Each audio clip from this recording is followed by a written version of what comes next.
Batman One Bad Day, Catwoman issue 1, G. Willow Wilson writing with Jamie McKelvey on the art.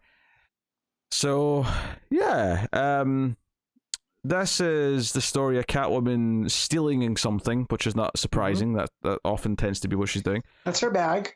But this is a personal item, which is something that we learned through flashbacks. Her mother pawned when she was a child because she was trying to, she was struggling to pay rent, struggling to pay for her kids to eat, stuff like that.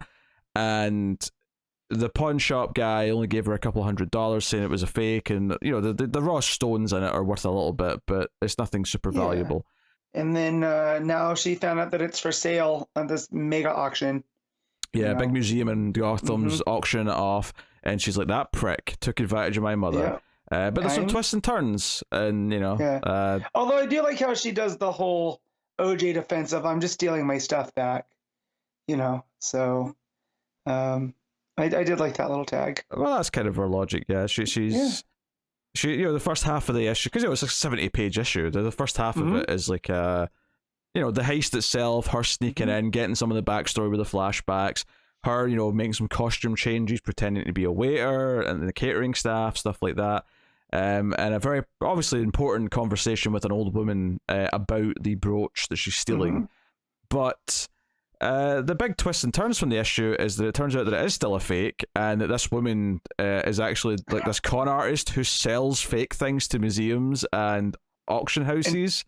And she got Selena. So Selena goes in thinking that it's a fake, or thinking that it's real, but being told that it was a fake by this pawn shop guy, to talking to this lady, and then Selena's eyes light up going like, oh my God, if we can finally benefit from this thing, to then finding out that it's fake and that she's been conned. And what I love about Selena in this issue is the fact that this lady conned her now becomes an obsession for her. Because no one conned Selena Kyle. Yeah, it becomes about hunting her down and dealing with it, which has its own twists and turns, because when she finally confronts her and fights her, and turns out this old woman's actually quite strong, she basically challenges what Selena's even mad about and what she's fighting for. Does the value of this item go down because you thought it was worth something and now it isn't, even though before for a long time you thought it was worthless anyway? What are you actually mad about here? And what the story is really about is Selena trying to connect with her sister. Because when she first steals it and she phones her sister and says, "Hey, I found this brooch, I got it back." Her sister's like, "But why? Who cares? It was worthless. Right. Mom's dead. She's not going to care about it now." She doesn't quite understand. And the story ends with her, calling her sister. And it's about that. That's what it's really about. It's like, what's really eating at Selena? It's not the brooch itself. It's the fact that she wants to bond with her sister. Batman's inclusion in this is pretty small. Obviously he shows up to offer some exposition. He fills us in what this woman's been up to. Has a bit of a kissy moment with Selena, and I thought the conversations between them were well handled. It felt very classic Catwoman and Batman. But this is a Selena story in the same way that the Penguin story was a Penguin story. Because I feel like a lot of them have still been Batman stories where the villain's the villain. This, like the Penguin story, was more, no, this was just Selena's issue, and it was her story, which is fine, but and I wish in to do a Catwoman movie that wouldn't involve too much Batman. I feel like a heist movie in this vein, where we're following her trying to recover something that she's already familiar with. I like that story a lot. It's really, plus I'm just a sucker for heist. I've not seen it, Matt, but I'm pretty sure the Halle Berry Catwoman movie does not have any Batman in it. So that you must love that. I've never seen it. Well, you should watch it, because it's a Catwoman movie with no Batman, which is your criteria for a good Catwoman movie. So, well, no. Just what I mean is what I mean is I don't need it dependent on Batman being in there. I feel like Catwoman's one of the few Batman rogues characters that could carry. We got a Joker movie with no Batman, right? To tell me that you can't do, a Selena Kyle movie where she's doing a heist and Batman shows up, trying to be kind of like he does here. Yeah, to be fair though, some of us would argue that that Joker movie without a Batman did not work and should not have been made the way it was. But I'm just saying, I feel like she's one of the characters that could carry it, and I feel like if you do this version of her, the cat thief version of her, do it Ocean's 11 kind of style. Follow her planning. Like here, I feel like G. Willow Wilson has the blueprint because I thoroughly enjoyed this. Like this is the most I've enjoyed Catwoman, and ever since Ram V has started, because his was real strong. But I think her voice for Selena was super strong. McKelvey's art is top notch. Like I'm okay with it taking like an extra couple weeks to come out. Because the art is very good, although I will argue, I will have one negative point here. I don't think he's suited for Batman. I think he's too clean for Batman. Yes, the Batman was way too clean. It felt like I don't want to say fan art, but like when someone does like a super sleek version of Batman and like, oh yeah, this would be cool. It did not work. Yeah, too clean, too smooth. It was fine for Catwoman when it was just Catwoman doing her heist stuff. But when Batman showed up and went, oh, this doesn't feel right. He looks too, I don't know, pristine. It feels off.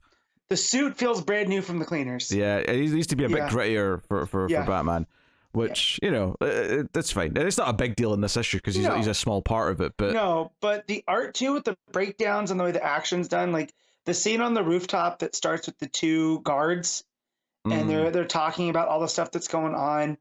And they're like, oh, what's that? And then you turn the page and we get one of those, usually see it in Flash to just show how fast he's moving. But, it's like a double page spread. I feel like we're getting a lot of Nightwing recently. Is this and Nightwing as well. Yeah, right. Multiple Selenas, and you can track her on the one page, make her way across. And I just think the action flows really well. And all throughout, even the fight scenes against the which we never got a name for the curator woman, right? The fight scene with her too was pretty good. We hear her like one or two of her aliases, but we never get like a like. I think she said she can call me the Forger. I think by the end. Forger. Okay. Yeah. So I don't know if maybe that will stick. Maybe it won't if she ever comes back again. Yeah. But like the Forger lady, I think that fight scene was really good too because it shows that Selena's kind of out of her depth, and she's also emotionally vulnerable now because she's felt she was taken advantage of. I think what I like the most about this is that it kind of kept this sense of like cheeky fun of like Selena's personality. So the first half of it actually felt mostly quite quite just like her breaking in, changing costumes, but sort of tricking the various people along the way to get into the brooch and getting out. All those bits felt quite fun and quite bubbly, and I think that actually lent itself quite a bit to giving it a different tone to what I like to say about the Ram V stuff, which was more of a gritty crime thing. Right. It's funny because you say this is the most you've enjoyed Catwoman since Ram V, but I'm like, we're still on that run that replaced Ram V, so I wouldn't say it's been that long. I don't think we've been devoid of good Catwoman for that long. It's just that we don't like the current run. No, I'm just saying, like, because Catwoman's not a character that I tend to go towards, right? The reason I got caught back up is because you and Connor were both talking about how good the Ram V one was. But up till then, I really can't tell you, like, a Catwoman story that sticks out in my brain that I've read. Like, granted, I still haven't really read the Brubaker run with Black Mask and all that. So, but when she has showed up, in Batman or in other stuff, but I like Wilson's characterization of Selena here. Like you're saying, the bubbliness, it really comes through. And it is so much different than Ram V's. Like you're saying that was a gritty crime thing. So that characterization fit that where she's trying to do the mob, not quite a mob boss, but she's trying to get control of that part of town. And in here, she's just doing a heist. And like the scene with her going in and getting the costume on, the waiters, where the guy chases her and she ducks into the thing and then pops back out. Just like, to me, it was the right amount of light, like comedic touch for a story like this. Yeah, there's definitely a comedic hand sort of like over all of it, even when, and it's not to say it doesn't have some dramatic weight, because by the end when you realize it's just about her and her sister and that's why she was trying to steal it in the first place, that's got some weight to it. It does kind of, you get a good character arc out of it, but it never, it always has this sort of lighter touch to it. I think Wilson is a really good writer and had a really good strong handle on this. Like I definitely felt a little bit of that fun Miss Marvel coming out of her in this this issue. Okay.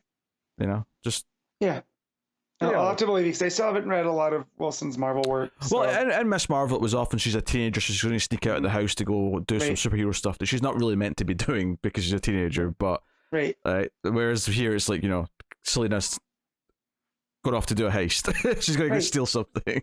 Yeah. Well, I feel like we always say this when it comes to Wilson is like the Wonder Woman stuff is, you know, we went in with an open mind and we thought it was really good. And I'm trying to think of some of the other books recently Wilson's popped up on, and we always seem to enjoy it for the most part. So she's very I good. just wonder why she's not doing an ongoing more at DC. Like, what else is going on? I don't know what else she's read. I mean, she might be working on some non-comic book stuff. I don't know. Right. So, but yeah, no, I really enjoyed this, and especially coming off of the Bane one, which I felt like, while good, I felt the length of that. This I read through fairly quickly. Like, it was like even it's an 80-page book, kind of like a light, airy read, which is weird. But, you know, I didn't have to break it up in installments like I have in some of these other One Bad Days. Yeah. No, yeah, I thought it was quite a pleasant, quick read as well for the page size. Yeah. Anyway. Yeah, I remember getting about halfway through and I had to put it down to do something, and I look, I'm like, oh, I still have half of this back, and it wasn't like, oh, I still have half of this. I was like, oh, I get to return to this. So, which is always a good sign when you're reading a comic. Yeah.